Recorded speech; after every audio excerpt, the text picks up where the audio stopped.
3.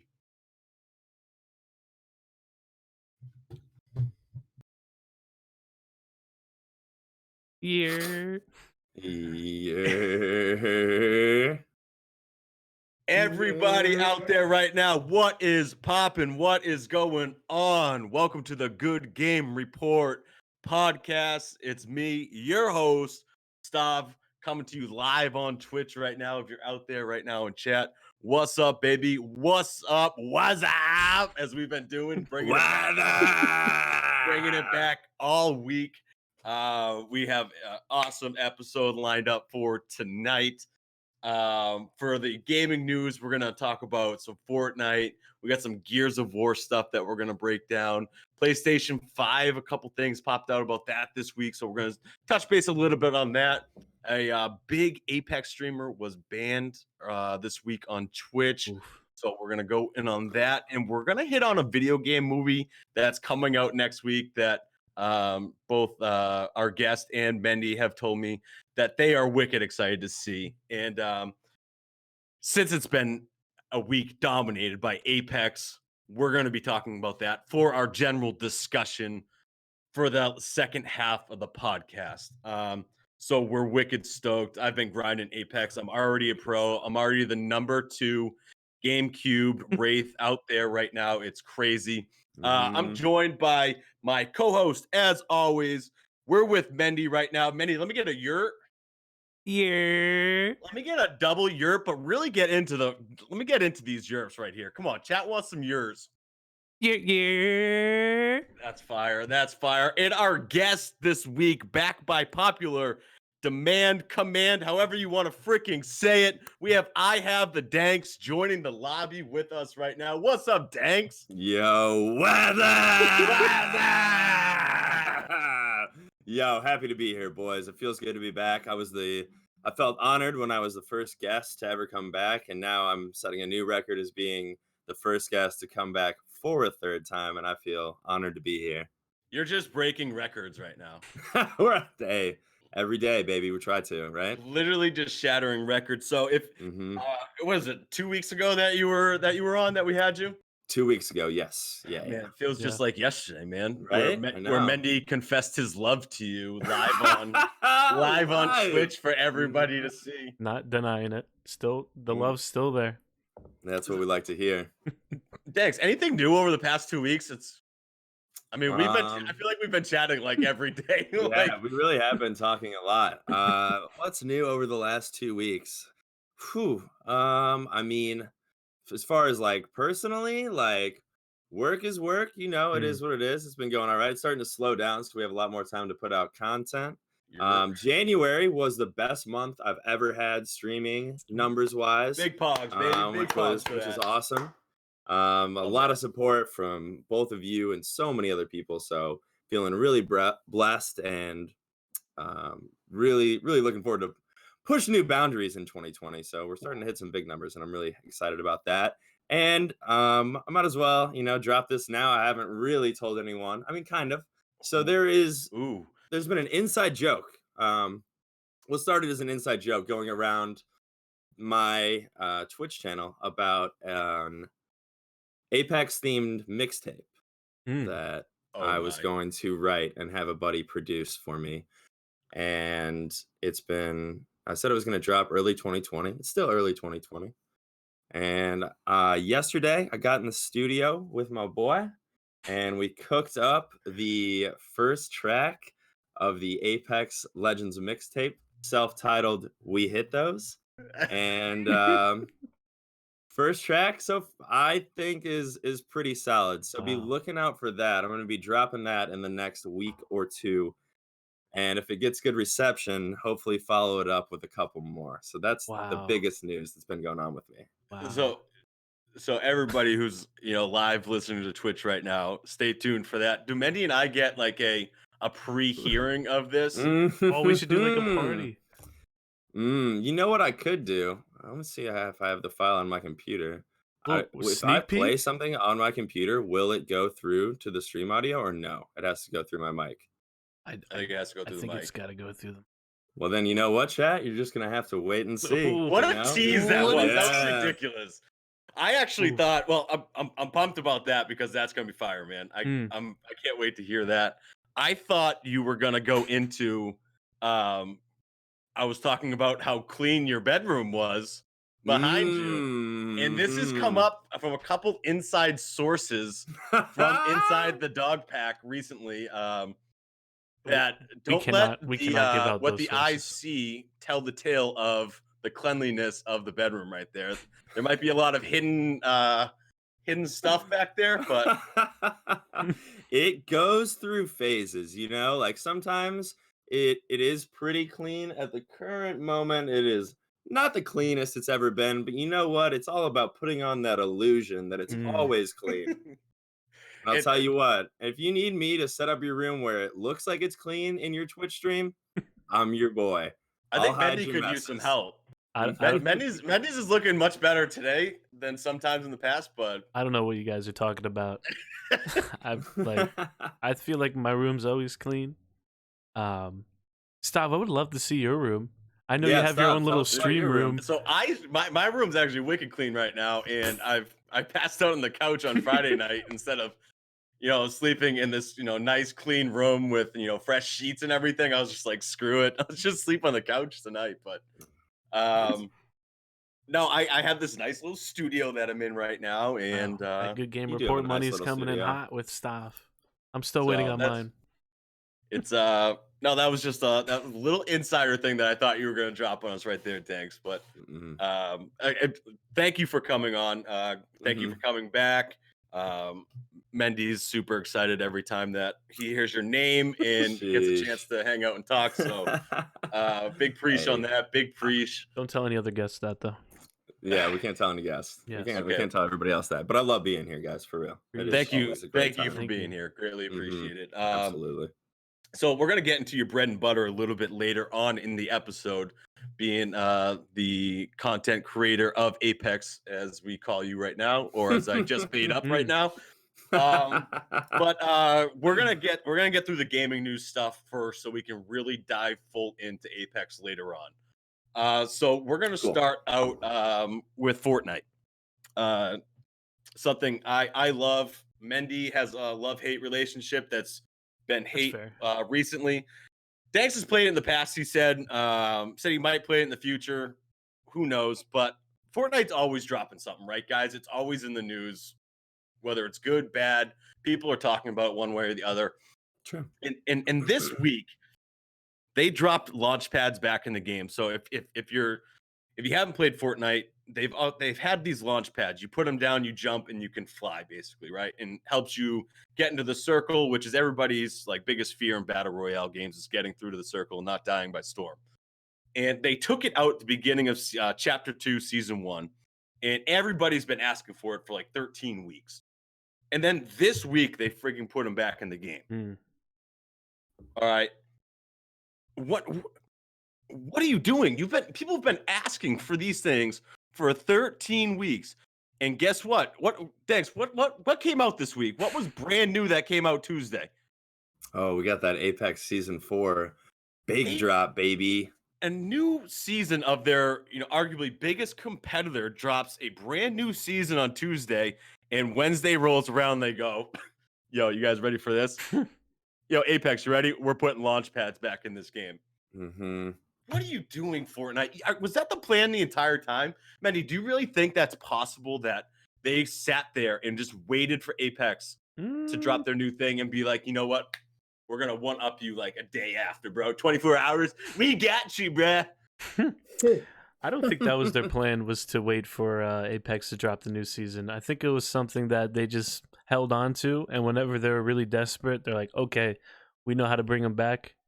Here, let's just bring out anything that's unvaulted that the people want back. I think Apex is a threat to them as far as a battle royale game, but I don't think they waited for a new season to drop. It just screams like douche to me, kind of, It's just like seriously though, like You for can tell like Stav has a very 12 personal relationship with Fortnite because he really wants the game to do well, but they keep screwing him over. they could have been like, if launch pads in the game, it would have just saved all of like this, like all these headaches that I've had playing that game for the entire new season. Mm-hmm. And like, are these gonna like roll over? Like, are they gonna take it out again? Like before in the past, they put like the pump shotguns back in and then took them out again. Like, I I don't even know if this is gonna continue to roll over at this point. And it's just like Epic, just do what your players want. Like Yeah. everybody wanted that in the game at the beginning of the season, and you just said no. And now you drop it on us right after Apex launches. Mm. It's just tough, man. It's I feel like, yeah, it is. It's gotta be frustrating for any Fortnite players out there, but it's already probably frustrating enough that they still play Fortnite. Um, no, I'm just playing. I'm just playing. When Apex originally dropped, though, Fortnite, like there was a huge spike in like people playing and streaming Apex, right? And then Fortnite dropped a big like release like a week after Apex dropped. So I don't know if maybe like you were saying, if they purposely put launch pads back in, like right after this big season 4 drop, like if they kind of time it like that or what. But there is a conspiracy there somewhere, Stav. You might be onto something, man. Mm. I am on. I'm 100% correct on this. I stand at 100, and I will stand at 100 on this. I just think they need to read the room a little bit better and not just use the players to their advantage, if that makes sense. Like we know that you're going to continue playing the game. Whatever we do, even if it's not good for the game, we're still going to do it, and you're still going to play it. So just don't use me, Fortnite. Yeah. Don't use me. You want to know why? Because I'll go pro in Apex in a week, In a week. and I'll stay there. Wow.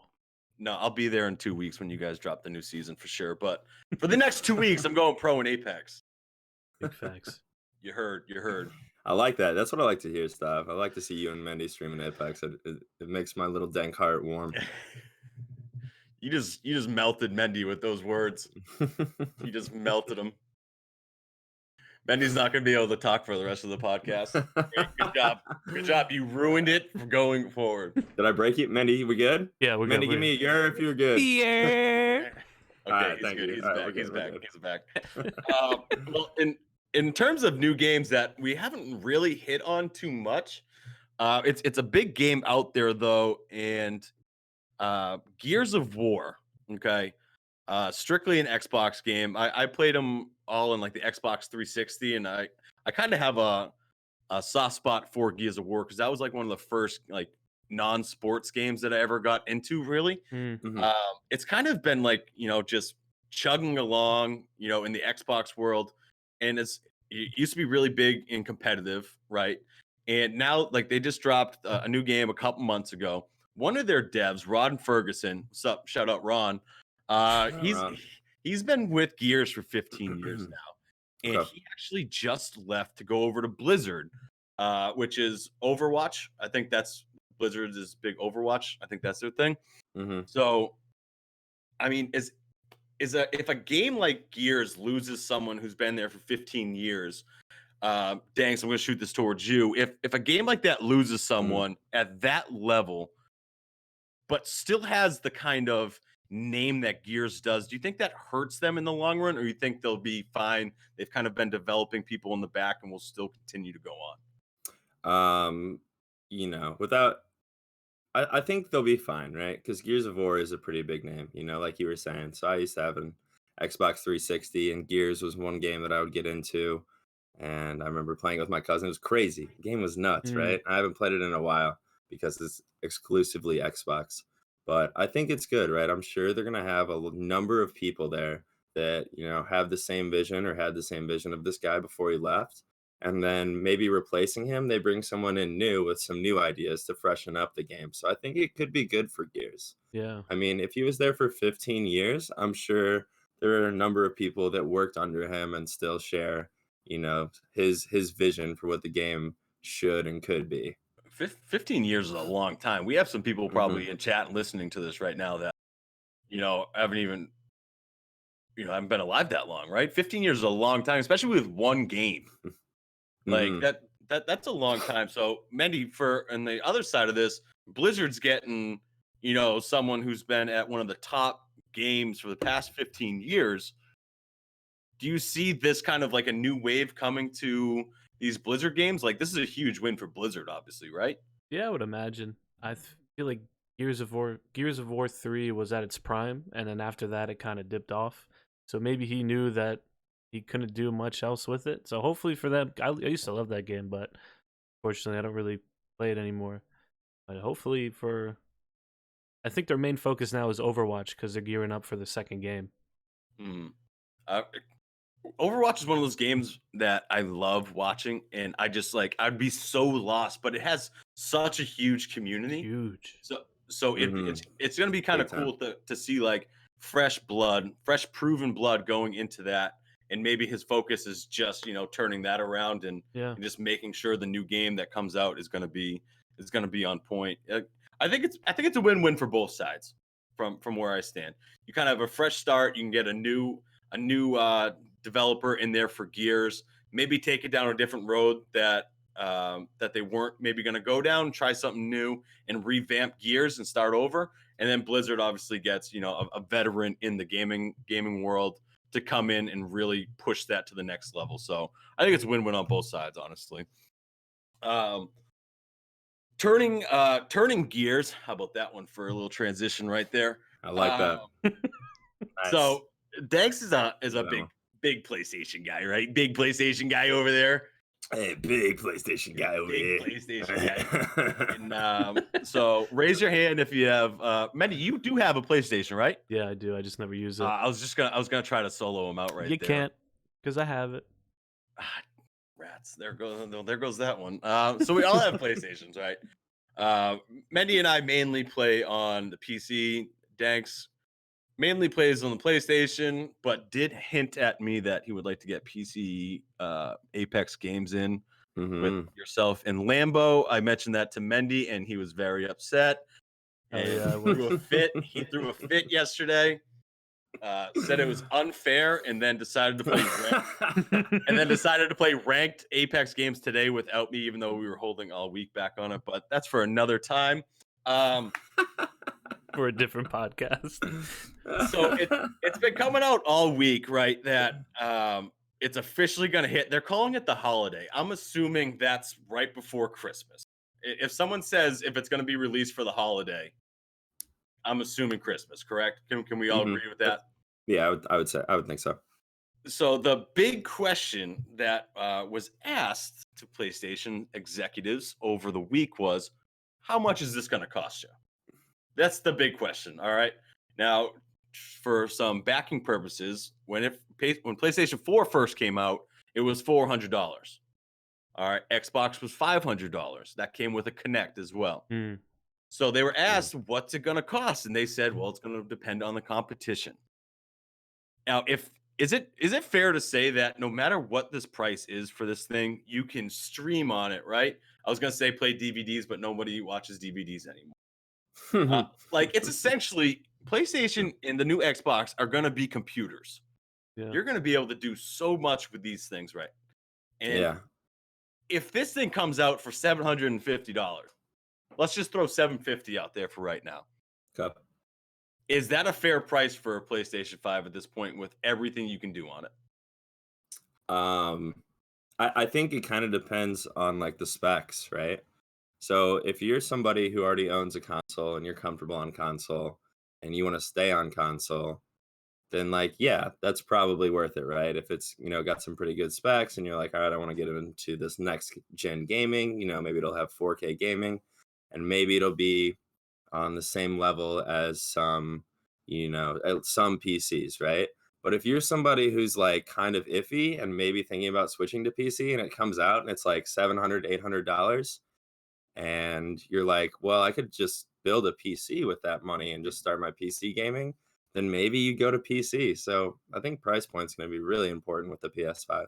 So if this come out for holiday, right, and it's on Santa's list, I want a PlayStation 5. Yeah. Is Santa going to be able to afford that for all the people out there? I guess it depends what part of the country Santa lives in, I don't think my Santa would afford it. It's going to be pricey, right? And $400, it's you know what? Little Tommy's really still going to love this. He'll have a great time. Or little Tina's going to be really excited. Like, but like if it's 750, that's a different story. Like Nice, we'll just get the a PC at parents, that point. That's steep. Yeah, the I mean, that's parents steep. kind of need to understand that it's not just a gaming thing at that point, Mm. right? So the parents are going to have to be like, "Oh, I had PlayStations in the past." Are they, Mendy? Are they maybe gearing this towards the parents if it's going to be priced at that level? If it's that high of a price, I can't imagine that the parents would be too keen on getting it for their kid. It's But what if 750. the parents are able to use it and do like YouTube TV through it, Hulu TV through it, and then Yeah, you're but you have you're so many cutting other cable at the devices same time. that can do that too. You don't need that kind of machine to do it. You can get an Amazon stick for like $30 and you just plug it in the back of your TV. Most TVs now are smart TVs. You can just use the app for it. So it's hard to sell it to an older audience that's not familiar with the games because they're not going to care about it. They just see it as like another bill to pay for their kid. So maybe 750 is too high. That was just kind of the first thought that came to me. If it was, I think it's going to be up there though because the last ones was like 500 or something like that. I want to say so. I think they started dropping PS4 prices, but I want to say when I bought mine, it was between 300 and 400. It was up And there. I bought a PS4 Pro not too long ago, and that was 400. So I mean, I don't think 750. I don't think 750 is out of the question. Like it could be. I hope it's not. Yeah. But it could be. Because the Xbox claims that they can run games at like 8K, so I can imagine that would 8K. bump up. I don't believe the 8K thing, but that's how they're selling it. I would imagine it's going to be expensive if they can pump out 8K gameplay. People are still going to buy it at 750. I think a good number for them would be if they can do it for 500. Mhm. I highly doubt they will be able to, right? Yeah. If they can do it for 500, I sounds think they'll reasonable. dominate. Yeah. That's what I'm Yeah. saying. 500 sounds like reasonable. You're like, all right, like I could build a really like a pretty weak PC with 500, Yeah. or I could just stay on console and spend the $500 and have, still play on a controller, be able to use all my old games, and like not have to shell out $1,000 plus for a PC. So I think if they could come in at 500, I think that's the money spot right there. Yeah. If they drop like a 499.95, that's what I'm looking for. Yeah. It's never on the dot anymore. It's got to be like $499. That's what I'm looking for. Yeah. I'm really hoping that these things come out, and with streaming kind of taking off, if a pre-built stream service is installed in these things, like if PlayStation has their own like PlayStation streaming or something like that, where you can put overlays on, because right now you can't put overlays just through your PlayStation. Yeah, you can just pretty- you can only it's pretty stream on bad. it. So imagine if they had like a slobs PlayStation version or something like that. That'd be huge. Yeah, That would be huge. I think that would also, because I know a lot of people switch to PC as well to, I mean, if they're streamers, to improve their stream and just be able to do so much more. I don't know what it's like on Xbox, but on PS4, like when I started, it's pretty bad. Like you really cannot do anything. It's and the basics. It shows your camera on. Just the basics, which is an okay starting point if you're testing the waters on streaming. Yeah. So like you'd be like, hey, I want to stream. PlayStation's like, okay, we got you. And then you're like, I want to keep growing as a streamer. And then that's when the question comes up because, okay, do I get a capture card in a computer, or do I just go like the route I took? I just said, I'm going to skip the middle guy here, and I'm just going to go full on PC and invest the extra money into a better rig so I can set up, for my streams and everything. Yeah. PlayStation, if you haven't thought about this yet and you'd like to add this in there, just let me know. I'm available. You can find me at streaming most nights at Stav_GGR on Twitch. Don't stop by on a Friday or Saturday night. Yeah, that will not be good. Do like Monday through Thursday. I think Stav has the most honest opinions Friday and Saturday nights, though. You get the real no bars held Stav. Yeah, that's yeah. No, I think that'd be sick. Just something like that. That just kind of came to me. Like a streaming thing inside would be dirty. And yes, all the deep truth comes out Friday night. Yeah. Big preach on that. Danks, I actually have a crazy question for you. It's not that crazy because you talked about it 2 weeks ago, but How are the paddles treating you? Dude, Ooh. yo, I'm liking them. It's feeling pretty good. So it started out. So I've never played with a scuff controller or like any never used paddles before, right? I've always just used like a standard dual shot controller. And I didn't want to drop 200 on a scuff. I saw this was coming out for like 30 bucks. I'm like, I'll give them a go. So I've been using them now. It's been roughly 2 weeks and they feel good. Like Nice. it's less. It took me a minute to Mm. not have to think about not pressing the actual buttons and using the paddles or to like try to remember which paddle did what for like the first like 3 4 days. And then after that, it just started becoming second nature. And it feels good. I don't know that it's like really increased my gameplay like necessarily, but I don't it hasn't hurt it at all, and I think there is the opportunity to be a better player. Like if you're serious about competing, like it's a $30 investment and it feels good. I really like them. Do you have it right next to you? I do. Yeah, you want me to show it on cam? Yes, please. Yeah, yeah. All right. So it's just all it is, chat, Mm. is just these paddles. So it just plugs right into your DualShock controller. It's just two little paddles, and then you can customize the back buttons to whatever buttons you want. It's clean. It doesn't feel too bulky. Um, my hands were a little sore from like holding it. It is a smidge bulkier, right? I mean, you are adding something to your controller, what you're normally used to playing with. But after using it these last 2 weeks, telling you what, I really enjoy it. I really like it. No, so the people listening to the podcast and not tuning in live, first of all, you should be live every Sunday night watching all of our beautiful faces that you're seeing Yeah. right now on the live Twitch. So shout out, what's up, baby? And so Danks got the new PlayStation paddles. As he said, it connects straight into your controller. Now, this is a substitute for scuff controllers, which have the extra buttons in the back. The Right. main purpose of these paddles is that you never have to take your thumbs off the analog sticks. Right. Hence, Exactly. which is, it's very minimal time, but going from your right paddle over to press the buttons can be the difference between living or dying in a game. Yes. And 100%. and if you're going competitive, that could be the difference of making $1,000, $5,000, and sometimes in these bigger games, maybe even $1 million. Right.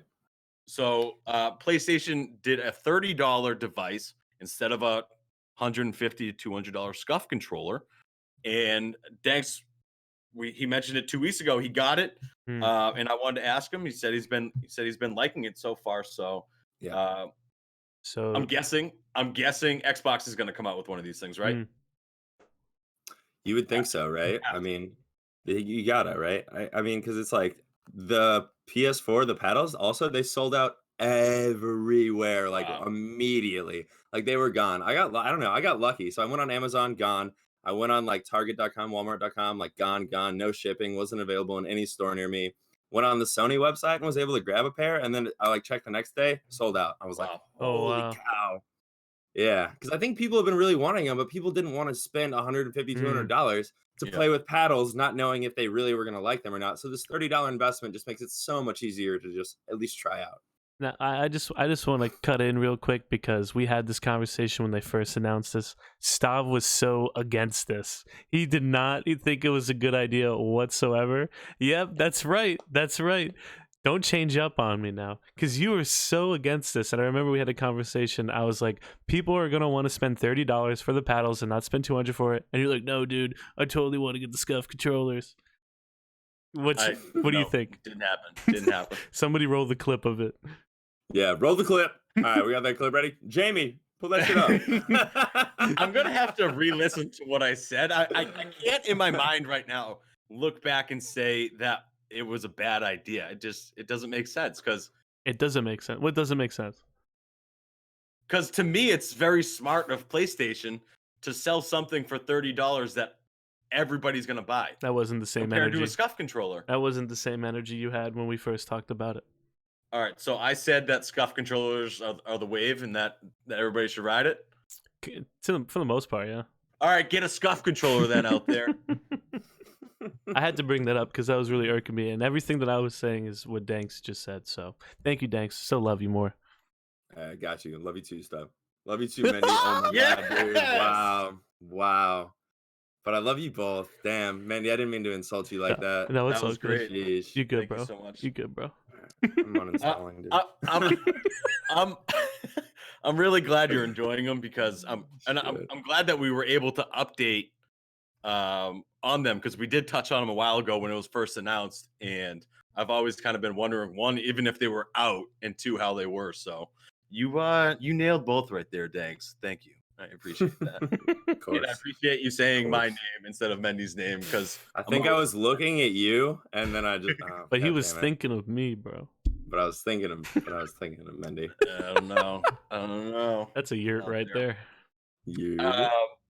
Now we have some crazy Twitch news that dropped this week, and it's a big rips in chat for the Apex community. I'm gonna lead it, toss it over to Danks, just for a little bit background on it. But Xednim, a big Apex streamer on Twitch, was banned this week. Not much information has come out. Danks said he has a little bit, so Danks, you want to fill in everybody? Just a little brief what happened and who Xednim is.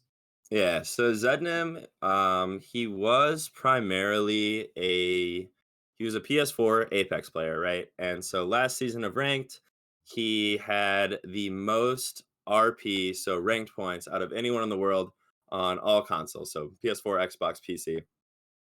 He posted on Instagram and Twitter this week that he got banned from Twitch. And the reasoning was, if I'm not mistaken, it was either, I think it was threatening language or threatening violence, one of the two. And Hmm. he was pulling in probably 150, 200 plus viewers every stream on average. So he was a pretty decent size. He was partnered on Twitch, and I don't watch him that much. I don't really know what kind of a person he is, like as far as if he's a good dude or not. But if you get banned for, threatening language or threatening violence, like That's maybe tough. you're not the best. It's Yeah, tough. maybe you're not the best kind of person. Hmm. But I mean, big rips for him. Sucks for him. But I mean, So he might. he's obviously going to continue playing, and now Yeah. you can go to YouTube and Mixer or something like Mhm. that. Yeah. The thing that really hits me with this kind of news, though, is that say you're a partner on Twitch, all right, Mm. and Danks will be there in what, a month and a half, partnered on Twitch. You can say one thing, and it can just be over, right? Like it can Yeah. just be taken away like Yeah. that. It's crazy. Yeah. And like, dude, if like when I get like in my ways on like late Friday nights, early Saturday morning, and like I'm gonna wake up the next morning and I'm gonna go to log in and stream the next day, and it's gonna be like, yo, bro, you were banned. And I was gonna be like, what? Yeah. I don't remember anything. Like, what are you talking about? Yeah. And like it could literally just be something as simple as like you say something you don't mean, like in this case, maybe it was a threatening language to another player or another streamer, and then it's just over. Like everything you worked on, you grinded for Mhm. years to get to partner, and partner's like a full-time job, right? You can basically get away streaming. You have a built-in community that are Right. subbing, supporting you, hitting all your socials. Like you have a set group of 75 at least people that are tuning in, notifications on. Oh, what's up? Danks is streaming. I am in there like swimwear, and you're just in there, just chilling, posted up, talking to him, right? And then just like that, boom, it could be over. It's a very Yeah. risky business that can be It is. taken away so fast, and it's something like this that really hits me and just kind of makes you go, okay, you know, Yeah. you got to be careful out there. Yeah, absolutely. And I mean, I'm not saying it was Twitch or this guy's fault, but like from what I've heard, talking to a few buddies about it, Zednim wasn't like, I don't know, wasn't like the nicest dude to begin with, or just was like he was just kind of a dick. Hmm. And so, I mean, it is like for us, the three of us are pretty chill, nice guys. We're not, huge trash talkers necessarily. I mean, unless it's kind of a joke, but I think it is something you need to think about while you're streaming, just to be really careful what you say because anybody can report you at any time. Hmm. And if you get reported enough and Twitch looks into it and finds something that you don't even remember saying, like you were saying stuff, then, it can end your entire, that following that you've built. And so he's like obviously he's an extremely good Apex player. You said he was #1, and you said a really Apex term, RP, I believe was the term that you used, ranked points. Yeah. But like if you're that good at a game and you're only pulling in like 200 viewers, like there's something wrong with your personality. I think, right? Like if you have a good personality to go with great gameplay, you're gonna be putting up monsters on Yeah, Twitch.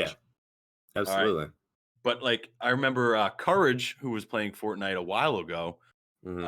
he was streaming, ended up getting killed by someone. And on his stream, he was, just saying like, "Oh, you're trash, kid. You're never gonna be a full-time partner or whatever like that. You have TTV in your name." And the kid clipped it and like sent it out on Twitter and Oh, kind of made it a big thing. Oh, damn. I didn't know about I that. didn't know about that either. And it ended up Courage had to like reach out to him on Twitter and Imagine apologize and that. everything. Oh That's my crazy god. because Courage comes off as such a nice dude. Mm. That's wild. I wouldn't But he expect him does to like be snap like like and that. like Fortnite's Like just any like one of those gamer, you have your Sure. moments. Exactly. I feel, yeah, it's that's like true. initial reaction. It's like you're a trash kid, or it's Yeah.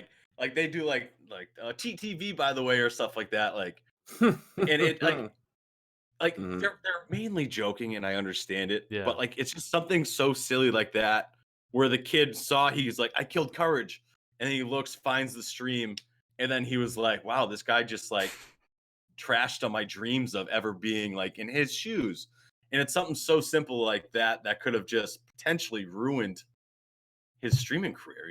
It's Yeah, be careful out in the waters out there, ladies and gents. yeah, It's yeah. tough. So Mendy, be Mhm. careful, man, Yeah, out there. yeah, Mandy, be careful, dude. We've been meaning to talk to you. This is actually an intervention. So You gotta Mendy, stop trash talking, I'm dude. Just be glad you're careful. here so we can just take a seat. It's more Okay. so the button Okay. down shirts you've been going with lately, Mendy. Button down And shirts. yeah, I was thinking of reporting you, but I didn't. As he What a nice unzips. guy. Okay, What a nice guy. can someone just get this guy? Anywho, Lastly, in the gaming news, because I really want to get into Apex, Mendy asked me to go on a date Friday night, this upcoming Friday night, which is Valentine's Day out there, and I will be streaming that night. If you're also not loved by anybody else out there, you can come hang out with me, or Mendy, I guess, will be with me as well. But not with that Sonic the attitude. Hedgehog, the movie, is releasing.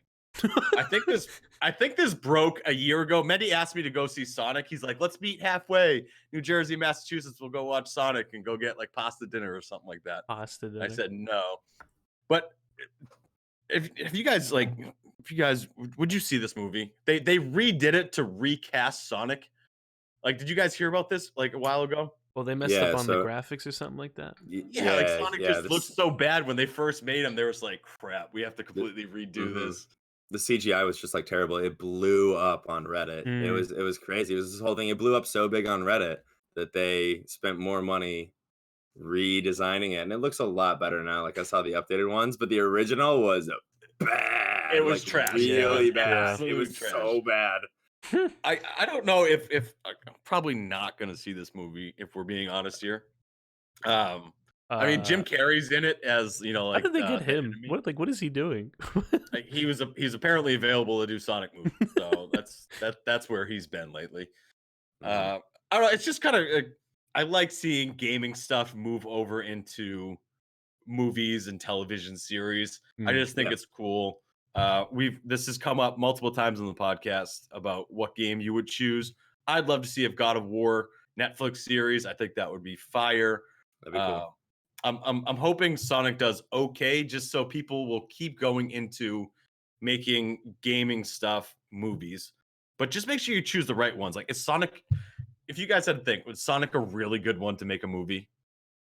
They've done a bunch of Sonic stuff. I feel like shows, movies. Why do they keep pumping out Sonic stuff? It just doesn't need to be a movie to me, right? Like, do like a Nickelodeon Yeah. show with Sonic. They with probably Sonic, have.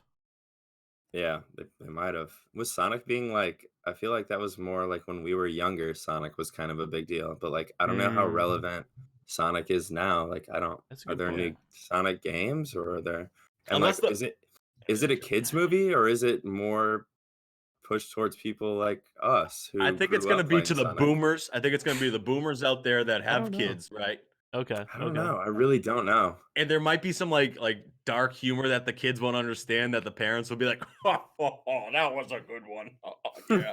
But then like the kids will be like, oh, this is so cool. Like Sonic's like really sweet and stuff like that. So Yeah. it might be one of those kind of movies that's like geared towards kids, but adults may enjoy it at the same time. Mhm. So if you boomers out there see it, holler at us, want to know how it is. Can't wait to see it on Netflix in 6 months. I probably won't even do that.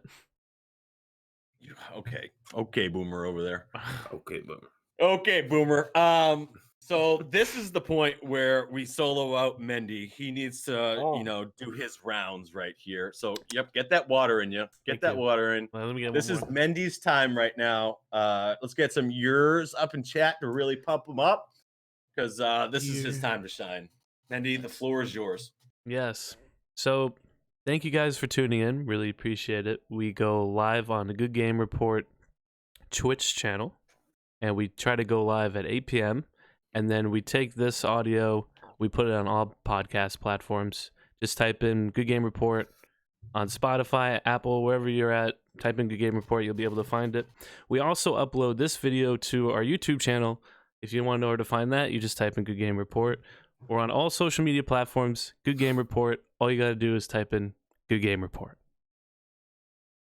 That was beautiful. That was good, Mendy. Good read. Was that better this week than your last one, or? It was smooth this week. It flowed. I liked it. I think that was. So you're saying good. it wasn't good 2 weeks ago? I'm saying it was even better than it was 2 weeks ago, and I didn't think it could get any better. Wow. Okay, that was a Wow. great save. That was a Wow. great save. I kind of pushed you into a corner there to really just say it was like bad last time, but well played, sir. Well played. Chat is going nuts for me right now. I don't know about you guys. I thrive under pressure, Stav. You know. I do. You know what? We ask the hard questions here on GGR, baby. In a game that you thrive in pressure a lot. Another great transition by Stav in this podcast. Stav, you're killing all the transitions, dog. I'll tell you what, man. Thank you. Nobody transitions like you. It's like a new scene, like with like a stream deck or something like that. I just like push it and I just immediately flow into the next one. It's pretty toot my own horn right there. The Turning of the Gears one earlier was that was nice. Somebody clip it. That was good. Does anybody here want to talk about Apex? No? What's an Apex? Okay. Everybody, thanks for tuning in tonight. We're gonna So if unless you've been living under a rock, right? It's been Apex's week, except for Epic Games throwing that stupid launchpad back in. But I'm gonna act like that didn't happen because it's been Apex week. We've all been pexing on the haters all week long, starting on Tuesday. We have a day streamer in Mendy. We have an afternoon into the early night streamer in Danks over here. And then I'm cleanup crew late night with Scoot. And we've just been pexing at all different times through the entire week. How many hours, Mendy, have you gotten in this week? I think I did like 4 or 5 today, so probably 10 to 15 hours this week. And your KDR is still that low? Yeah. But if you think about it, I'm blaming you. I'm sorry. What's funny coming from you, bro? I just think it's funny because I know you don't know how to check it, so there's no way you would even know who anyone's KD would be. Danks, how many hours have you put in? That's a good question. A lot. I probably played. I think I played every day this week except one day, and on the long end I played for like 9 hours, and on the short end I played for like 5. I probably put in a good like 40 hours this week. It's like a full-time job, my dude. 40 hours. Good for you. Yeah, that's probably. I'm like really proud of that. Like, thanks. Good job. Appreciate that. I'm probably in the 20 to 25 range, maybe. I'll go with that. I'll go in that range. Yeah. And if anybody's in Twitch chat right now and can find a Apex kill to death ratio, let's throw those things out there. Chill. Let's find this out. Chill, because mine's probably that bad. Okay, so what I was getting at there is that we've all put in some serious hours into this new season so far. let's start with our guest right now. Danks, thoughts on the new character that seemed to be the biggest thing leading up into the season? The new character, Revenant. I want to know good, bad, whatever you have to say about him. Yeah, I think it's funny how we were talking about Forge when I was here a couple of weeks ago. And we Oh, were like, yeah, true. Forge is going to be the new legend, I forgot about that. abilities and everything. And then Apex hit us with the old classic bamboozle. Got us. Got They him. actually, I think they did a really good job hyping it up, and I think they did some cool stuff leading into the release of season 4. Revenant as a character, I think is super dope. I think he's fairly balanced. I think his passive is really cool. How he crawls faster, how he can climb buildings, like scale higher than other legends. I think his tactical ability, where he blocks other legends from using their abilities for 10 seconds, can be super useful given the situation. And I think his ultimate ability is interesting. I don't think it's overpowered. I think it's good for like a quick, like use it and push into a fight real quick. And then if you get knocked, you're back in a safe spot. Or if you get killed, and when you're in, I call it death mode. I'm sure there's a name for it, and I call it death mode. But when you get killed like that, but I think Revenant's super cool, and he's really scary. Yeah. His voice lines are awesome. He is like just like this mean dude, right? And just like he doesn't thank people. No, He's like, I won't say thank you or stuff like that. Yeah. And when he's like for like certain voice lines for characters, they're like, I need a hop up or whatever, and his are like, give me the hop up, and it's just like, all right, Revenant, whatever you want, man. Take everything. Take everything I have. And so you kind of play a bunch of different characters, Danks. So I know you started off with Revenant. You give it the approval. Anything you wish was different with the Revenant?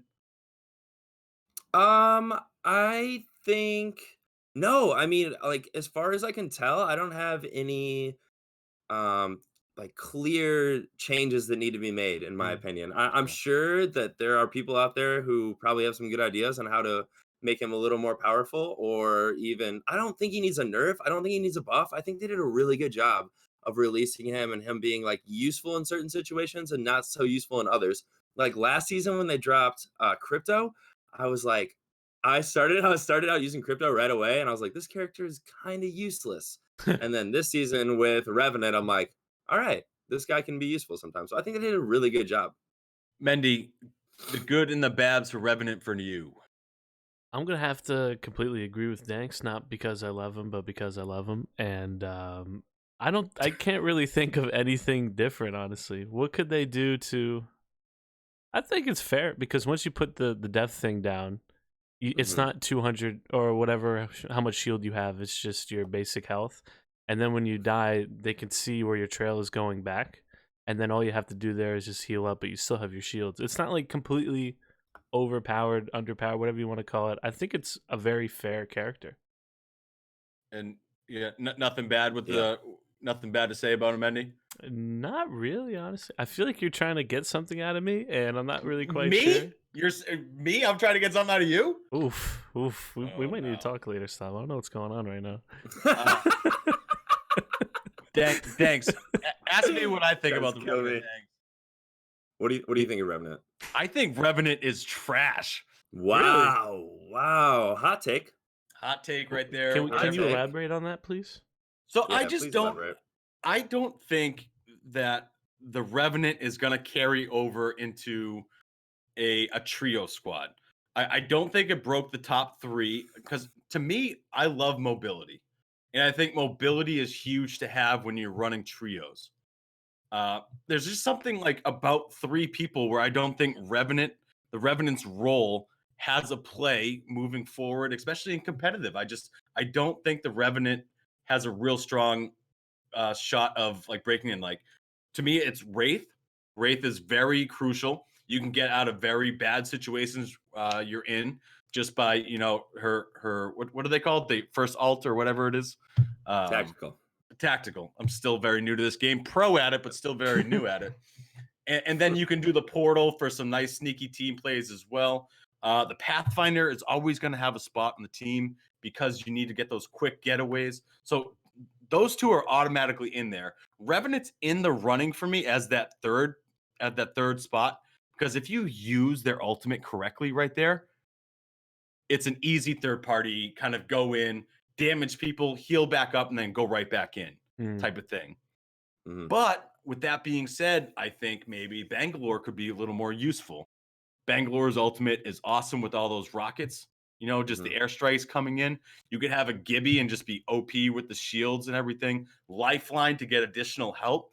I think Revenant's in the discussion, but you need to have someone that uses Revenant really, really good to make it useful. And you need to be together as a team to use it. Like if you're waiting for someone to use, as Danks calls it, death mode, you might miss your window to go in third party. Yeah, that's true. I think with any character, you know, if you're playing ranked, you need somebody who's very familiar with how to use each legend in certain scenarios, because I think every legend can be useful in certain scenarios if you play with the right 3 stack of players, or if you just are very, you know, with your situational awareness, know when to use your tactical, know when to use your ultimate. Because there's always different scenarios. Like that's what makes Apex so cool. Because there's so many different scenarios where you can be in the game and use, you know, new and creative ways. Use your Legends abilities to either get out of or to like get out of sticky situations or push in, win fights. You know, do whatever you need to do. So I agree with you. I think. I don't agree with you. I agree with you a little bit. I thought I sold you on it. I was just like, I don't think it completely shakes up the ranked game play as far as introducing Revenant, but I think we could see some really cool Revenant plays come out of ranked. It's better to me than Crypto. Crypto, like you said, serves useless. Serves zero purpose. More or less useless. Just like a cool character and everything, which is fine. Yeah. You can mess around with Crypto here and there, but it has zero purpose. Doesn't really help your team out, I would say, too much. The EMP stuff, I'm cool. I'm straight. Give me the Bloodhound to just, I can know where the enemies are rather than the EMP stuff, right? Revenant at least has a role, so it's in the discussion. Yeah, I would agree.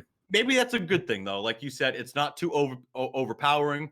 Like if it was too overpowering, then I think it would have skyrocketed up. So as long as it's in the discussion, maybe I'm being over hard on it because I was so jacked up for Revenant.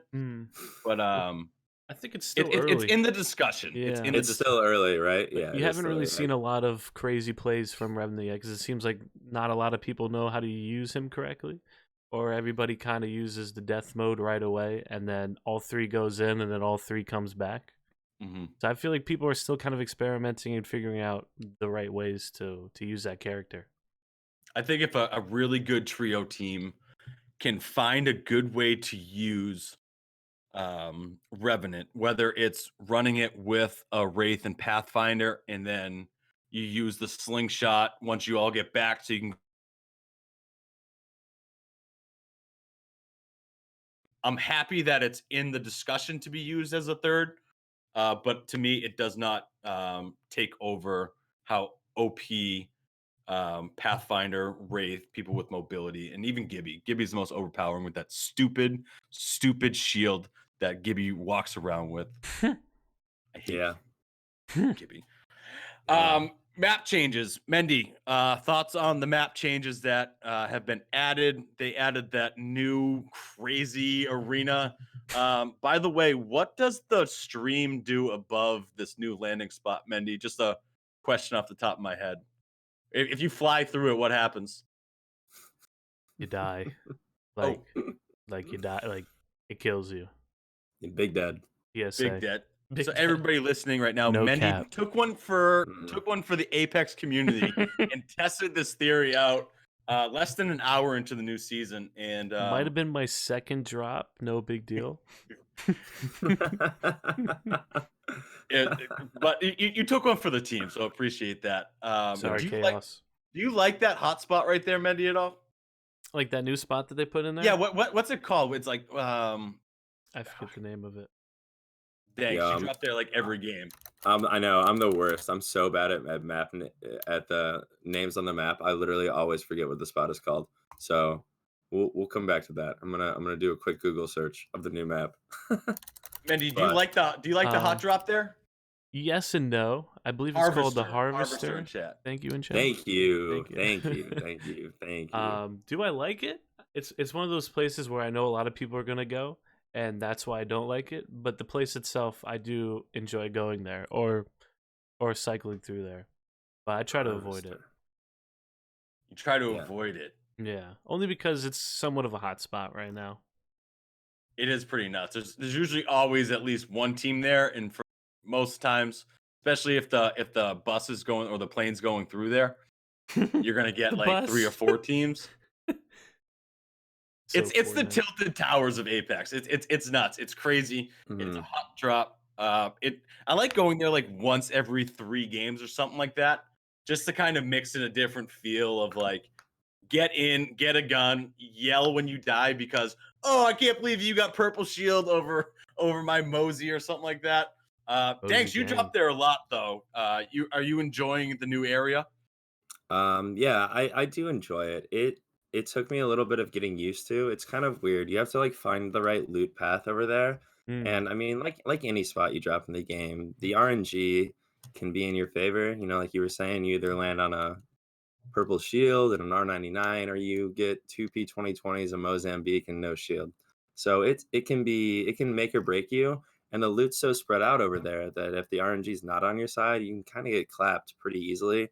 But I do like dropping there. I think it's cool that they made that like the center point of the map, so that if you do land there, you have a lot of options of where you can go, like where you can rotate out from there. So I think it's a good spot. Do I love it? I wouldn't say I love it, but do I like landing there sometimes and getting in some action right off the rip? Absolutely. I found out with this place, you need to kill everybody and Mhm. get out because someone is going to be coming in really quick right after you. Yeah. So if you hang out there too long and just like over loot, I would call it, you're Mhm. going to get pushed up on. Yeah, the third parties can definitely be real, but one cool thing about it is that it's like a three-tiered kind of area, right? Yep. So you have like the upper area, you have all like the 4 different legs that you can kind of get out of. So I mean, it's a pretty spread out spot. So the third parties aren't like too crazy, but again, dropping in the center of the map, if somebody lands near you and just runs up there right as you finish a squad, it is prime third party territory. You got to loot and scoot there for sure. And then Mhm. you be the pusher to the next fight. Don't Right. let them push you. That's just Mhm. a quick pro tip from Stav. Shout out me. Um, let's This see. guy. Let's This see. guy. Let's talk about the new weapons. We'll start out with the new Sentinel, the new sniper rifle. Mendy, you're a big sniper. Your Big yeah. thoughts on Yeah. the Sentinel compared to the other sniper rifles in the game? It feels nice. It feels like a big old cannon that you're running around with, and especially when you get that hit, if it just hits different. I don't know why. It just feels really Mhm. nice. It's kind of like a 50 caliber or something like that. It feels like an actual sniper. Yeah, Mhm. yeah. I said 2 weeks ago that it doesn't feel like I'm shooting snipers in this game. This one feels like I'm shooting a bolt action sniper. Good point. Because the triple Yeah. take is, I would consider it more of a rifle than a sniper rifle. It just kind of, it doesn't do a whole lot of damage unless if you have the help up on it. But this really feels like you do some numbers on it with Sentinel. Danks, what do you think about the Sentinel? I saw you using it Tuesday when I was tuning in live to your channel. You Hmm. were in a sniping battle between another guy who had the Sentinel and you had the Sentinel, and you were just firing back each like 120 blows. It was an epic battle. What are your thoughts on it? I really like it. I think it's a very fun gun. Compared to other sniper rifles in the game, it has a lot less bullet drop. It kind of feels to me like a sniper rifle does in Call of Duty, because in Call of Duty, there's not really any bullet drop or anything. So when you shoot, when you're aimed at somebody, it's going to hit right where you're aimed. And so with the Sentinel, I feel like it's kind of the same thing. The bullet drop is very minimum. The actual feel of the sniper is good. I think it could use a little buff, honestly. Oh I wow. think for having to cock in between shots, you hitting for 68 in the body just isn't really enough. Hmm. So if you don't land headshots at least, half the time, it makes it a little tough to use. But I love it. I think it's really fun to use. But if you miss your shots or you don't land a couple headshots, like you can really put yourself in some tough situations. I You're speaking of tough situations right there. I think if you're going in with a sniper, you're already kind of in a tough situation. Mendy, Mhm. you're a big sniper. Yeah. You've been using what Spitfire lately with the sniper? I'm obsessed. I'm obsessed with triple take. So you've been doing triple take Spitfire or triple take in another weapon, I'm weird correct? now. I'll go triple take and PK. I'll go snipers and shock. I don't know why, but I like it. it's because It's I feel like you're either in a long enough situation or it's up close and personal. So just I'm experimenting with it right now. I don't know. I don't think it's a good idea to do it, but I like doing it. so that I like the Sentinel. I like I said, I think it's an actual sniper rifle. I pick it up and it feels like it's a sniper rifle, which I like. I personally don't like really running sniper rifles in this game Mm-hmm. because I like to get close to people. And I like having. I think Dank stole my thing, R99 and PK or He something like stole your that. thing. I think he took this from me a I while stole ago. that. That's right. I'm a big fan of the alternator, by the way. Huge fan of, especially when it's all clipped out. Oh man, that's a Yo, who's great this guy? weapon. Who's this guy? Great weapon. Another pro tip from Stav: alternator PK combo, goated. What do you guys think about the new sniper ammo itself? Danks, do you think this is a good addition or kind of something that they didn't need to do, but it's like kind of okay? Or are you just like, why do you have sniper ammo? I like it. I think it's cool because before you'd be able to, stack, say, a prowler and a longbow together and Mm. just carry a ton of heavy ammo, or you'd be able to have a G7 and an R99 and carry a bunch of light ammo, or you'd have your devotion and your triple take, and you just have a ton of energy. I think by splitting it into sniper ammo, it kind of forces you to fill up some extra slots in your inventory so that you're not able to just have like infinite sniper ammo and infinite, LMG, SMG, assault rifle ammo. It makes it so that if you're sniping, like you have to like commit to sniping, like by using some of these slots that you have in your inventory specifically for the ammo. I like it though. I do. Mendy?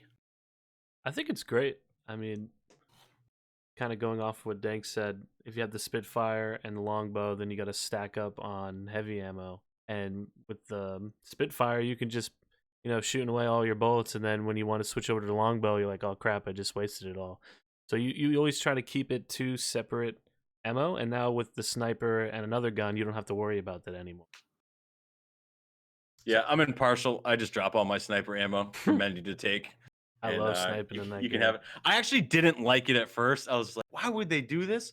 But then I started understanding that you like adding the sniper ammo, you kind of need to prioritize what you're gonna go with. You Yeah. can't just have, all this light ammo and run, like you said, a G7 and an R99. It just doesn't work like that anymore. Yeah. So I think I think it's gonna work out for Apex having the separate ammo. If you're going sniper, you got to go full sniper. You got to pick Yeah. up. And also to that point, it's like if you're, before when it was you could use the same type of ammo, like if you wanted to sit back and shoot 100 sniper shots at a team and never run out of ammo, you could. But now this kind of forces you to be like, all right, I only have 20 or 40 sniper ammo, so I only have that many shots to shoot from afar before I need to either push into this fight or do something else. So I think it's a good addition to the game. Can I talk about one bad thing that I think this game did? Sure. Is that cool? Everybody in agreement that I can go in right here? Depends what I'll, you're saying. I'll allow it. Why did they put the L star on ground loot? Can riddle me this? What? I mean, I'm kind of dumbfounded. Like when I first saw you playing it while I was at work, Danks, and you were like, "Dude, there's L stars everywhere." I was just like, "Oh no!" And then that entire first night, everybody was running L stars. Yeah. Because they were like, "Oh, it's on the ground now. It's on the ground," and then I would just get schwapped by just L star after L star after L star. Why did they do this? Why did they put the devotion into the L star spot and the L star in the devotion spot? Danks, you're an insider over there. What are the people saying at Respawn? Yeah, I don't know. I think it's pretty interesting. When they originally released the All-Star, I believe it was season 2, and it was only in care packages, and it was pretty bad. The recoil was terrible. You couldn't see anything. It had no sights on it, and it was terrible. Season 3, they buffed it. They added a digi threat. They reduced the recoil, and it made it a little more viable. But I still wouldn't pick it up very often because there's other guns that are stronger. Now with it being a loot drop item, or I mean a floor drop item, it's interesting. It kind of shreds. It's a little OP. I could definitely see a nerf coming in the near future because I think people are sick of getting shredded with it. Mm. It's crazy. You don't have to reload it. There's no reloading, which is insane. It overheats, right? But it's pretty fire. I don't really pick it up. Like it's not my style, but if I have to use it in a pinch, I mean it shreds, and I've been shredded by it a number of times. So it's tough.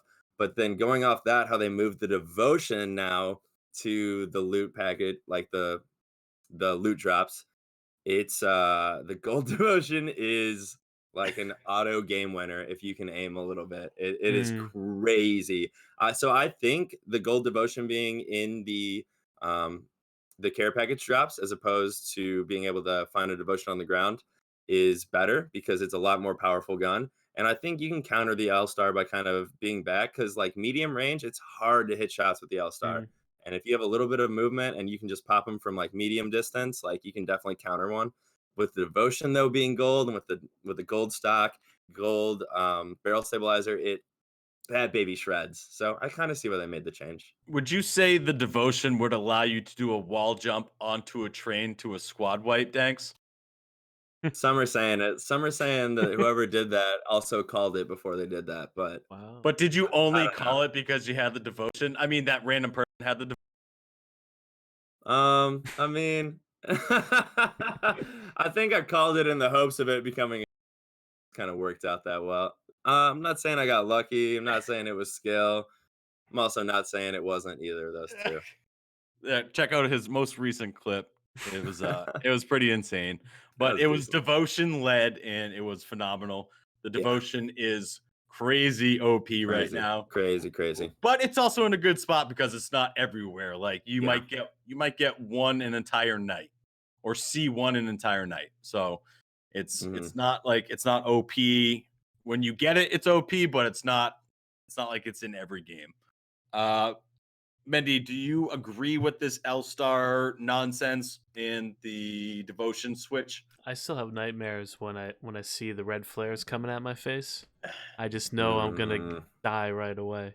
But I feel like it's not as powerful as it was when it was just a legendary gun. But it's still that thing shreds. It's crazy. But hmm. I'm not too upset about the switch. I mean, it's kind of weird that they did that. I kind of miss the devotion because that thing would rip as well. But Yeah. it's kind of whatever to me. It's just weird that they did it. If anything. I don't know if you guys have noticed this, but I hinted at it at the start of this. It was really popping that first night, that first two nights. I would get shredded by L Stars. I feel like people aren't carrying it with them. Mm, Maybe after the first round of fights, like if you get a chance to drop it, you're dropping it for something. yeah. Hmm. So it hasn't been that crazy. I'll notice it a lot in, when in your first fight where you're landing in. But other than that, late game, you're not really running into a lot of L stars. Very true. So maybe it's balancing Not a whole lot. itself out Hmm. in a way. I think people just initially were like, dude, the L star's out. You Mm, gotta get it. You gotta get it. But I actually think it's okay right now. And going forward, I think it will be okay. Yeah. It was just like that first initial reaction. It was just like, bro, L Star's broken. Everybody's using it. Hmm. Hmm. I think it's all right. And with it being like with the turbocharger getting taken out of the game too, mm, like the L Star kind of fly through energy ammo, and you're not really gonna want to carry. I mean, the Havoc is okay, but without the turbocharger being there, that little delay that you have to it's have before tough. you start shooting makes it tough to want to run all energy ammo. So say you had a Havoc and an L Star. I mean, that's just a lot of ammo you're burning through really, really fast. Mm. So I think I like you said, stop. I think it is balancing itself out. Do you think, and staying on the guns discussion right now, the weapons in the game, is Hmm. there any gun that is hitting better this season than last season, Danks?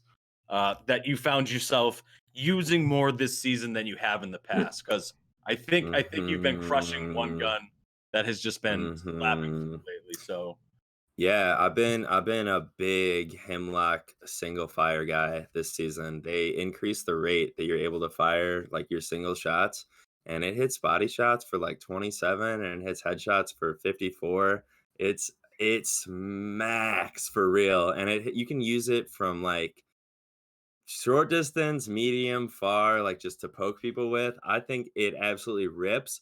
And also, they buffed the Prowler a little bit, and that baby already smacked, and now she smacks way hard. It's crazy. It's crazy. So, I mean, heavy guns this season, specifically the Prowler and the Hemlock, are really hitting right.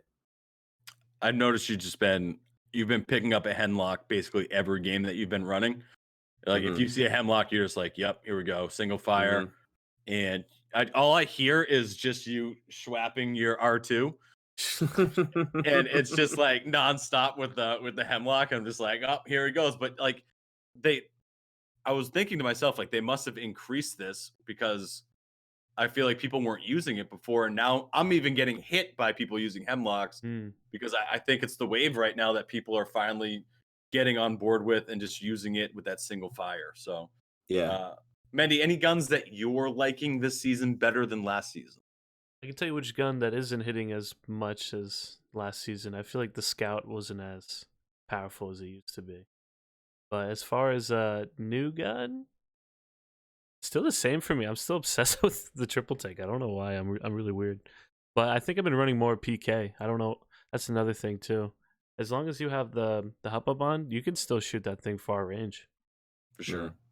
PK is like a crazy combo. You can kill someone from 300 meters, or you can kill them from 1 meter away. Hmm. It's just the ultimate greatest gun ever in almost any game ever played in the history of the whole wide world. And Danks, any guns that you're not liking this season that you ripped in the past? Curious on that. Mm, oh man, I don't know. Overall, I thought the R301 was kind of bad last season. It didn't feel right. But then this season, I've been picking it up a little bit, and it feels better. I don't think they said that they made any changes to it, but it feels better. There's really no the longbow, but they nerfed that last season, so I guess that's kind of out. I mean, Thoughts on the really, R99 this season compared to last season? yeah, so they reduced the damage by 1, right, for Oh every yeah. hit, and then they increased the base mag size and, kinda changed which mag like, you get a little bit more ammo, so you get a couple more shots. I think somebody did the math I saw somewhere, and it's like, if you full clip someone, it's still a little bit less damage than it would be had that 1 damage been increased, even with the mag size increase. I think it still rips. I mean, it shreds. The Yeah. R99 is definitely one of my favorite guns. I'll pick it up almost always, and even with the slight nerf, it still shreds. I haven't been picking up the R99 as much this season. Mm. Um, if I can go my perfect layout, I'm honestly taking a fully clipped alternator and PK. I don't know what it is about the Alternator. alt. I don't know what it is about that weapon, but I just it feels awesome in my hands. Like I said, Mhm. I'm a very up close player. I like getting into it. All right. When the way Mendy and myself and Scoot play, Mendy kind of hangs back and shoots the triple takes in. So the people are kind of getting dinged by him. And then Scoot and I are kind of running around, and maybe that's why I'm liking it so much because up close, it's really good. And especially if you have the extended mags on it with, the stabilizers, it really shoots. It's accurate and it's in a laser. And then you can switch to the PK, which I don't think I've missed a shot in the past year with a PK. Mhm. It's I'm loving the way the alt is running right now. I'm To me, I'm the loving the alternator way. is more of like a early game scenario. I won't like hold on to it throughout the whole game. I guess I get what you're saying, but to me, I rather switch it to 301 or something like that. Yeah, I'm with Mendy on that one. I'll pick it up early game and kind of just hold it for the attachments until I find an R9 or a Mm-hmm. 301. Because you can just transfer all that over to R99 and 301 as well. Yeah, I'd say the alternator can rip stuff. I would agree with you, but I say in general the 301 or the 99 might be the move. And I'm the only pro player here for a reason. All right. No, I really I love the R99. I love the 301 and the flatline. If I have any four of those weapons to go with Mhm. my PK, I'm fine. I think those that they run great with the PK. Up close, mid range, the 301 and the flatline I think are very good for both of those.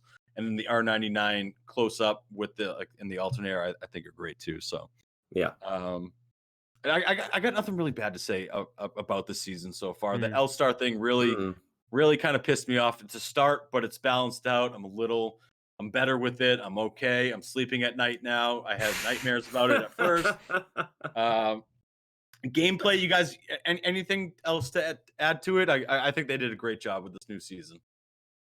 I really like it. I'm having a lot. I was start of season 3. I was really bummed, especially with Kings Canyon being gone. I really didn't like the map. I didn't like the direction they were headed, and I was super like depressed about Apex for like a week.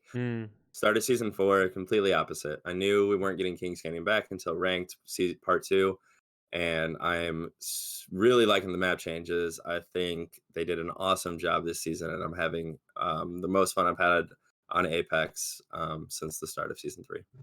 Mendy?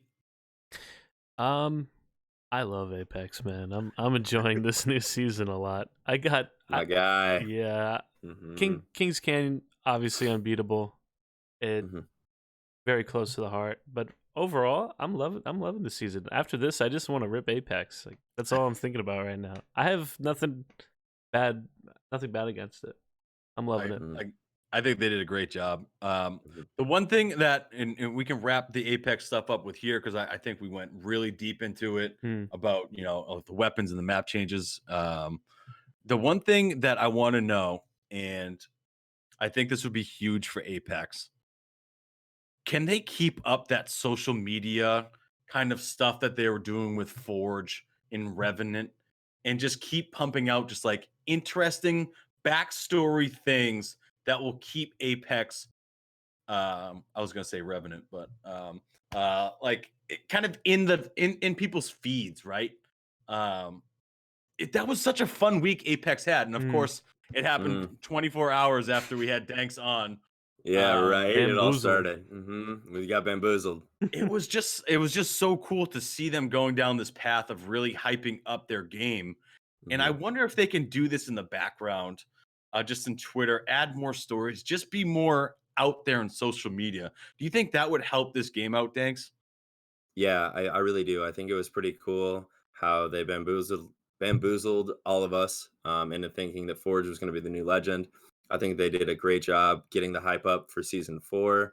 And I think it's cool that, I mean, there's always been a little bit of Apex lore and, especially from like Titanfall and stuff, but it does get people more excited. I think they did a great job this time around. And I'd love to see more of a little bit of some Apex background story, whether it be through videos or what have you. But I think it was really cool. It definitely got me hyped up.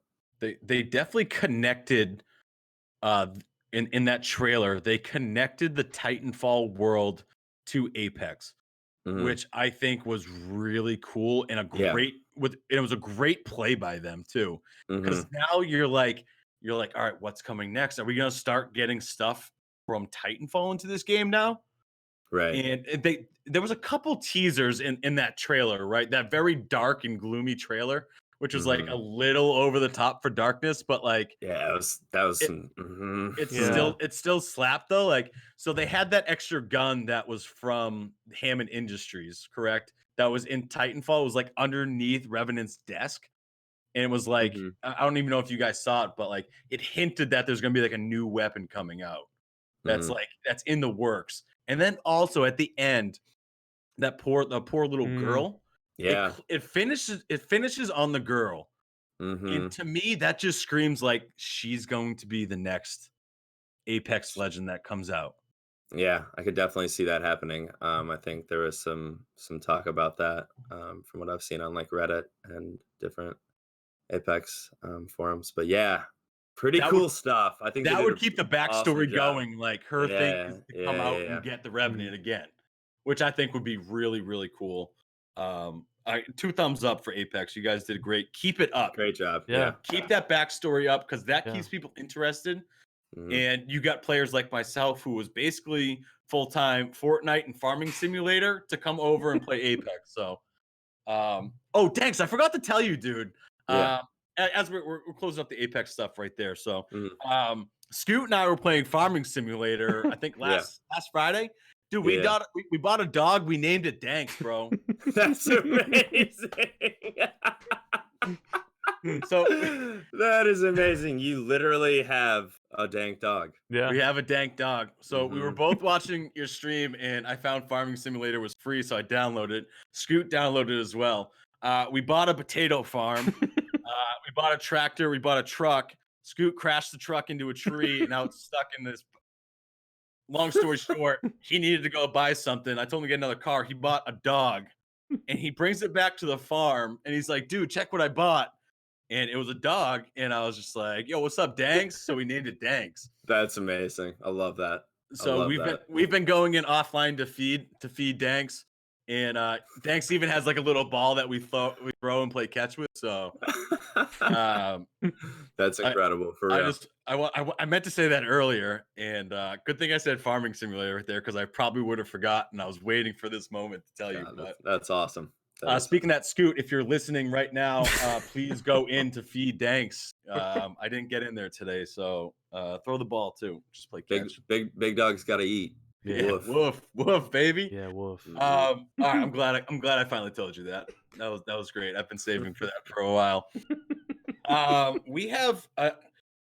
We used to do like post podcast interviews with the guest, but we had a new idea present itself in the GGR Discord group, which I thought was great. So we're gonna add it into our podcast starting tonight and moving forward. This is a question and answer kind of section that people in our Discord group are submitting these questions, and they're more interested to hear us talk about them. So, with that being said, the first question of the night, Danks, we'll get to you in a bit, but this is a GGR related one. It's all you guys. Crazy Ray 41. He asked, "What made you start the Good Game Report?" So, Mendy, you came in. When did you come in? When did you watch my crazy awesome video that you were like, I just want to work and game with this dude? It has to be like 4 or 5 months ago. When do you think? I can't remember. It's been kind of recently. So what? I feel like it was late spring, early summer. Ooh, I think you're right because I think that was still fishing time. I think Yeah, that when was. actually everybody when Mendy first came in, he was like fisherman and jet skier. It's crazy to see him. Crazy to see him evolve into True. a gamer, Yeah. podcaster, streamer, editor. Okay. So now I remember this now. It was in July because I usually take the first week of July off, and that's just straight fishing, jet skiing, you name it. I'm in the water, baby. And I saw, so anybody that's confused what Stav's referring to before is that New Game Report, they posted a video of saying, hey, we're trying to find new editors, video editors, blah blah blah. Excuse me, blah blah blah. And it's Stav doing it, and there's like a bunch of like really silly graphics on it, and I don't know why, but I was like, I need to join up with these guys because I recently got a new computer, and I wasn't really doing anything outside of my full-time job. I was like, I have this really good computer. I want to do more video editing. I have like the Adobe setup. I want to do more outside projects other than my actual job. So I was like, this is perfect. I love video games. I play video games all the time. I'm gonna hit this guy up and just see where it goes. And sure enough, he was Craig. I thought it was you. I didn't realize that there was. I just assumed you ran the show because you're in the video, and I was a bit confused for a second there. And then he hit me. Craig messaged me back, and he was like, "Hey man, like, as long as you know like everything that's going on, we'd love to have you on, and we'll get like a phone call going." And my role from doing like 2 meme videos on social media has turned into me doing all this beautiful stuff for Good Game Report, and it's been absolutely amazing. And it's crazy to think that one Instagram post from just being a video editor for like a few videos turned into me being a podcast with you guys. So it's just been a crazy journey, and I'm loving every second of it. Every time I talk about it with somebody, I feel like I'm talking as if it's a crazy thing I'm doing, but I absolutely love it. I can't stop. Like, I know you're more behind the scenes than I am with everything. I'm always blowing up everyone's chat and just being annoying and getting getting the ball turning. But Yeah, Danks has noticed you just really spamming his chat when it comes to you just hanging in there. So Mendy came on to Good Game Report about like 6-7 months after I came into Good Game Report, and this was when it was simply just an Instagram page. It was an Instagram page and a dream of connecting gamers to gamers, right? And I was, sending videos into these guys. I got connected to them, and then I finally just came out and said, I'd love to be a streamer for the Good Game Report. And I didn't know what it meant at the time, and I was just like, yeah, I'll send you my clips. You guys will repost them. I'll plug the Good Game Report and the page.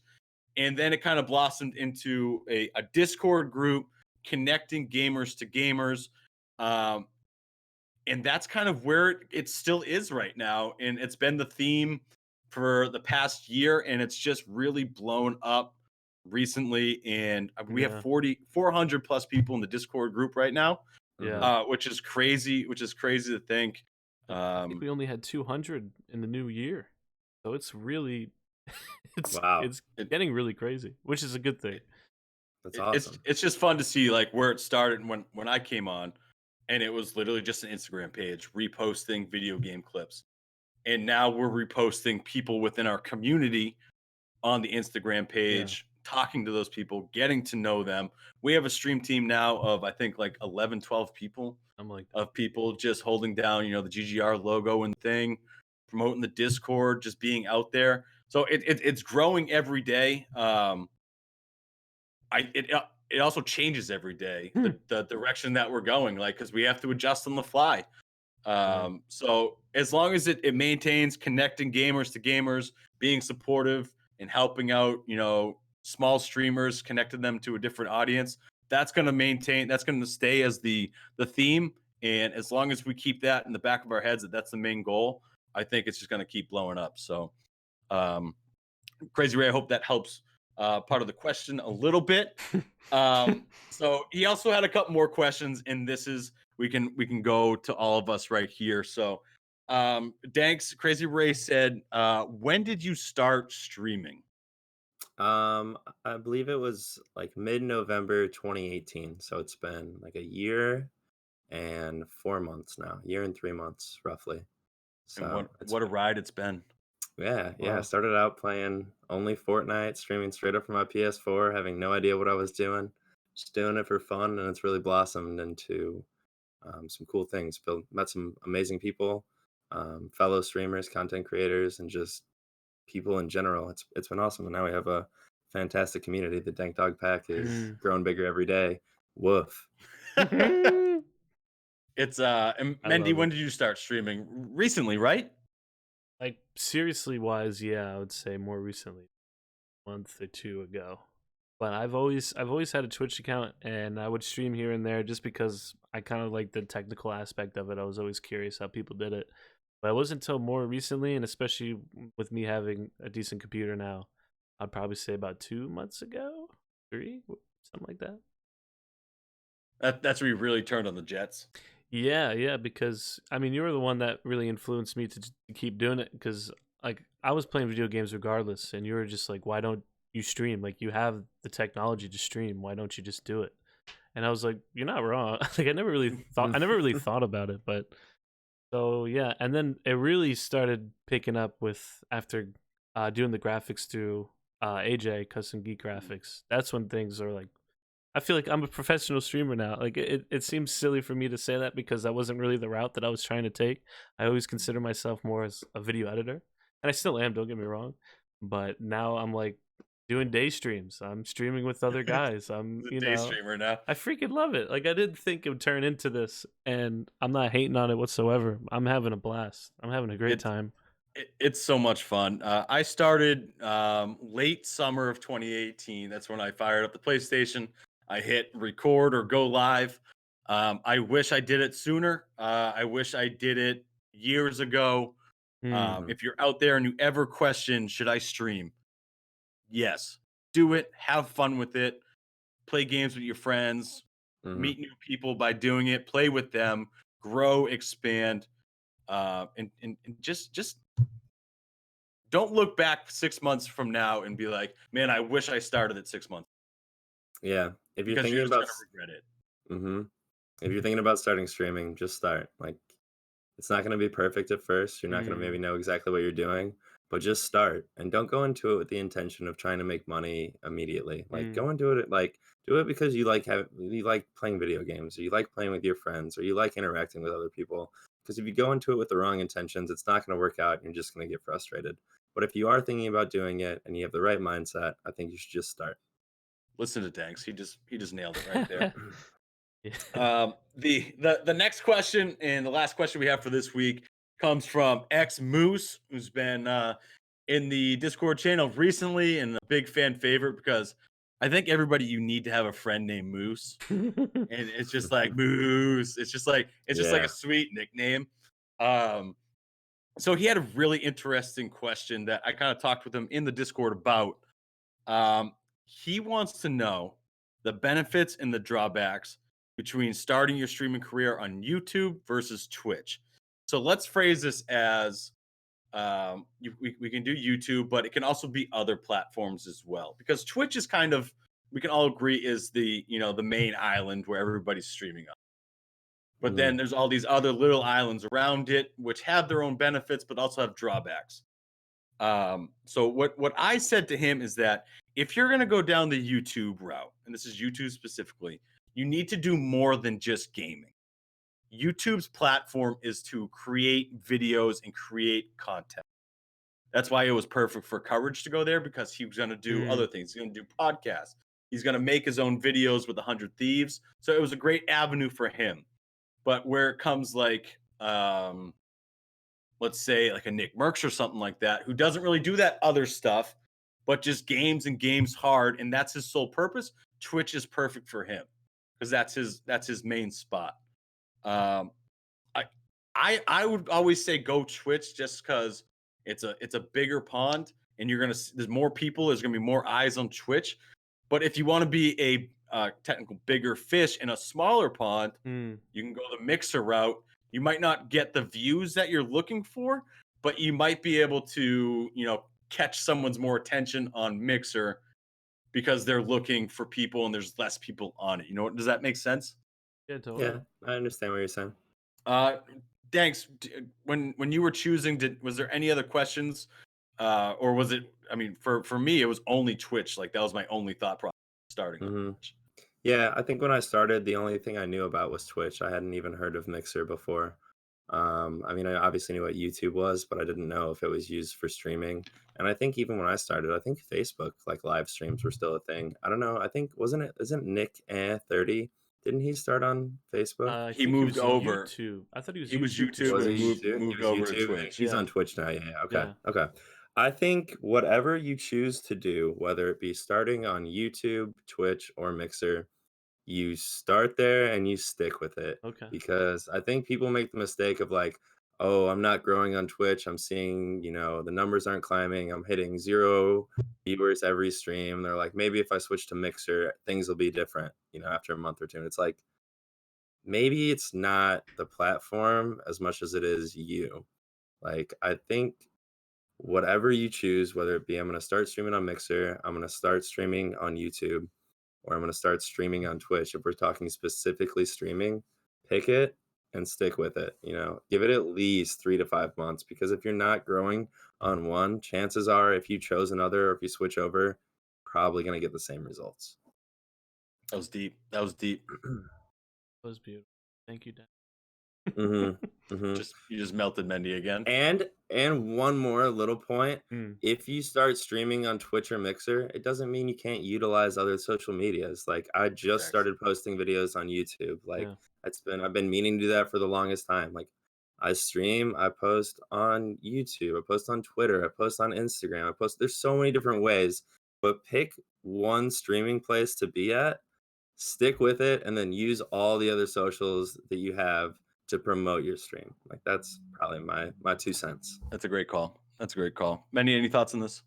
I just think it's interesting that, this question a year ago, people wouldn't even consider any other service than Twitch. I mean, Mixer more blew up with whole Ninja thing moving over. YouTube's, doing its thing as well. But me personally, I guess to answer the question, what I would do is stick with Twitch, and then I would put my videos everywhere. I would even put it on TikTok. I would just stay on Twitch because that's the main hub. Build the community, and then for you to reach out to other people is through every other social media platform possible. Obviously, you can't post it on Mixer or whatever, but keep it at one place and then just spread your videos everywhere because you never know who's going to see it and you never know who could be your next follower. I know I don't necessarily do that, so I can't really follow up with what I'm saying. But I believe that as long as you put out as much content as you can, good content, people will come to you if you stay on Twitch and just keep it how it is. Definitely agree. There's benefits to all the platforms. Find one you like. Watch people's streams. Like watch someone on Mixer and see how it works. Watch someone on Twitch, see how it works. Watch a YouTube live stream. And you'll kind of be like, oh, I might like this chat better than Twitch's chat. Or I like bits rather than like, what is it, emeralds or diamonds? And it's like sparks and emeralds on Mixer, I believe, something like that.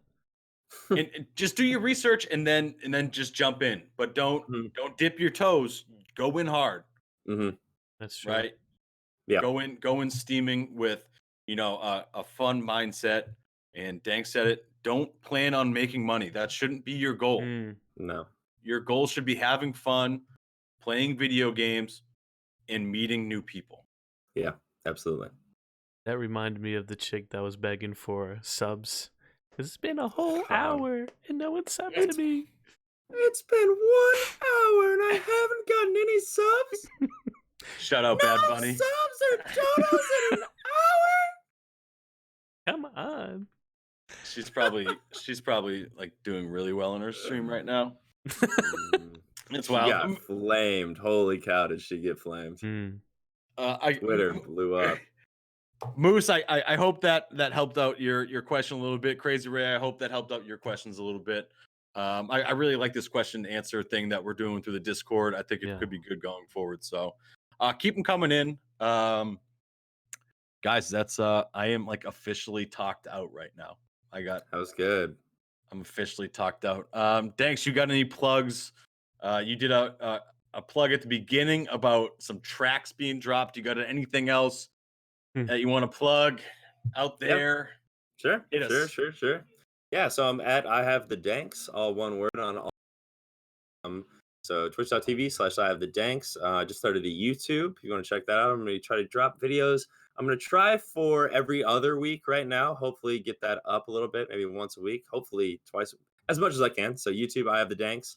Instagram, IHaveTheDanks. Twitter, IHaveTheDanks. Clutch, IHaveTheDanks. TikTok, IHaveTheDanks. Beautiful. So, and IHaveTheDanks on everything.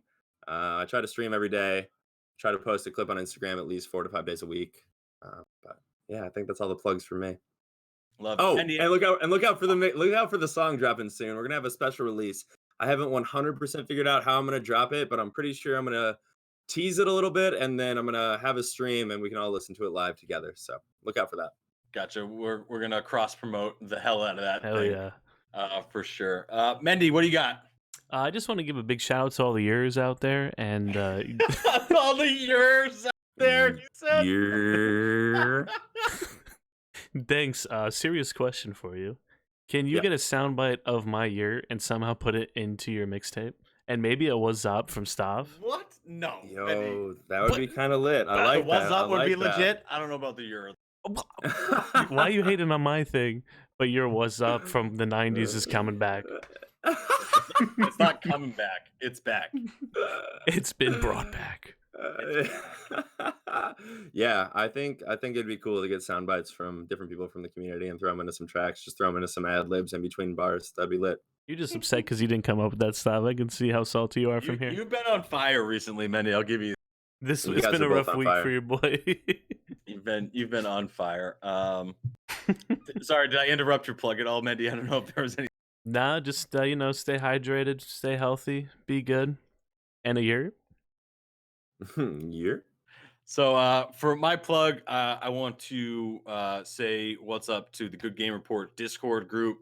The fact that we've grown over 200 people just about just from the start of the year has been nuts. Yeah. And you know, there's been people coming in that were already connected to the Good Game Report. So shout out to those people. But honestly, thanks and all the people that have been rolling in. Thank you, We are guys. getting connected more and more with your community and the people that are in it that have been joining the Discord, joining our chats, Yeah. supporting our channels, just like it's yours. So big shout out to all those folks out there.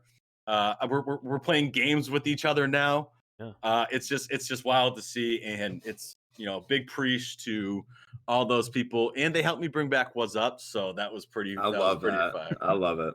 That was pretty fire.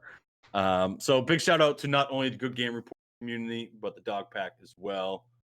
Woof. Big preach on that. Big preach on that. Big preach, big woof, big uh, year, and big. Love to see it, baby. Guys, that's gonna do it for us this week. Thanks so much for coming back. Greatly Thank you appreciate guys so it. much for having me. I always have an amazing time when I'm here, boys. You Thanks. have a co-host chair any week that you want to come on. Seriously, just let us know. More than welcome, and we can get a fourth in. And you won't be the guest; you'll be a co-host whenever you'd like. So always welcome. Mendy, Thank you, boys. big preach to you as always, my guy. Big preach. Being the co-pilot for this channel. Everybody who's live on Twitch right now that watched and listened to the whole podcast, big preach to y'all. Everybody listening to this right now, big preach to y'all. I hope everybody has a great night. Thank you so much for tuning in. We're out. Peace out. Yes. Thanks for playing. GG's only. GG's, guys. Thank you so much. Woof. Woof.